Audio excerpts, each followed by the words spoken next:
Para saudara dan saudari yang Tuhan cintai, selamat pagi dan selamat bertemu lagi dalam Renungan Harian edisi hari Senin tanggal 8 Februari 2021. Mengawali hari yang baru ini, kita hendak mendengar dan merenungkan sabda Tuhan.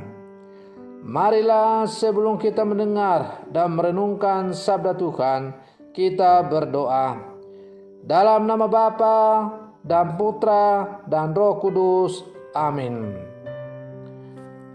Allah Bapa pencipta alam semesta, segala yang ada dan hidup berasal daripadamu. Maka kami bersyukur dan mohon, perkenankanlah kami mendiami dunia ini dengan penuh cinta kasih dan kebaikan. Bersabdalah ya Tuhan, kami siap untuk mendengarkan. Semoga sabdamu yang hendak kami dengar dan kami renungkan untuk mengawali hari yang baru ini sungguh semakin menjiwai seluruh kehidupan kami. Terpujilah Engkau Bapa, Putra dan Roh Kudus, kini dan sepanjang segala masa. Amin.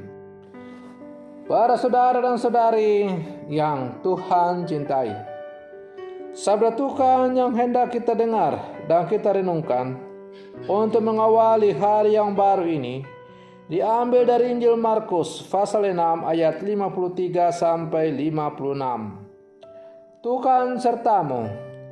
Inilah Injil Tuhan kita Yesus Kristus menurut Santo Markus.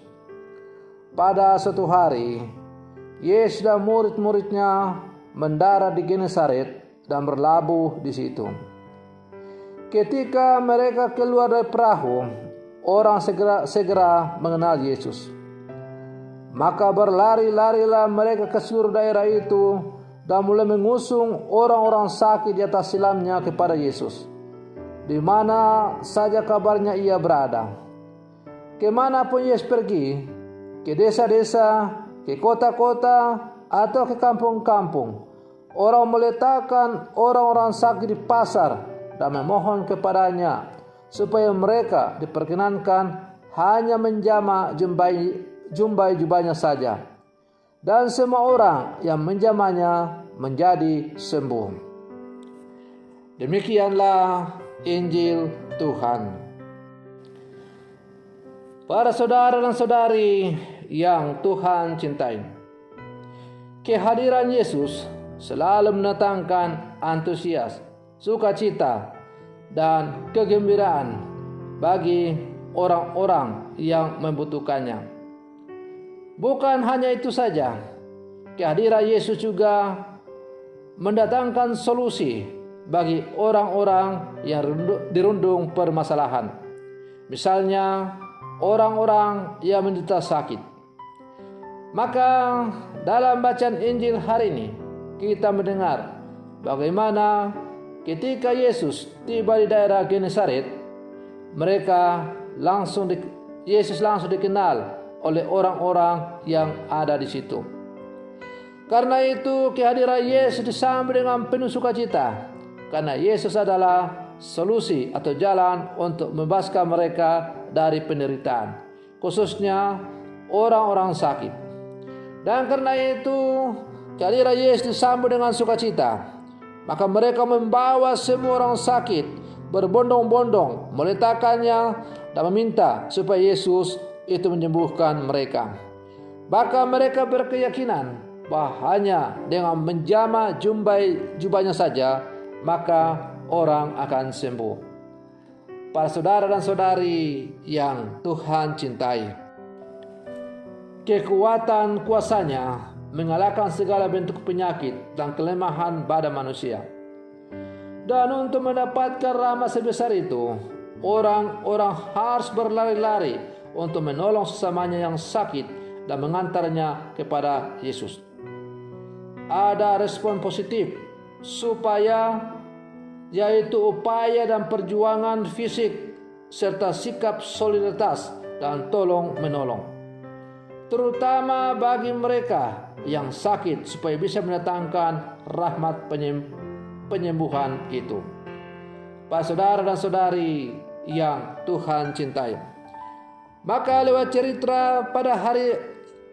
cerita Injil yang kita dengar tadi, di mana orang-orang berlari-lari untuk mengantar orang sakit, menolong sesama yang membutuhkan pertolongan untuk dibawa kepada Yesus, mengajak kita untuk merenungkan bahwa hendaklah dalam seluruh kehidupan kita memiliki rasa solider dengan sesama kita yang membutuhkan pertolongan.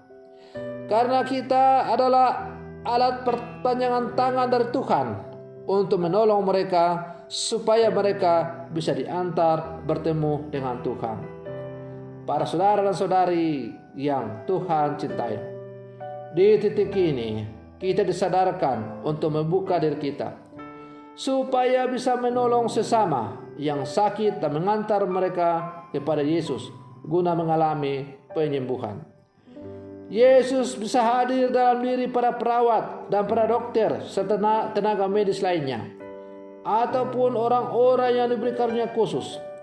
Tugas kita yang sehat adalah mengulurkan tangan untuk menolong mereka dengan cara yang sederhana namun tulus.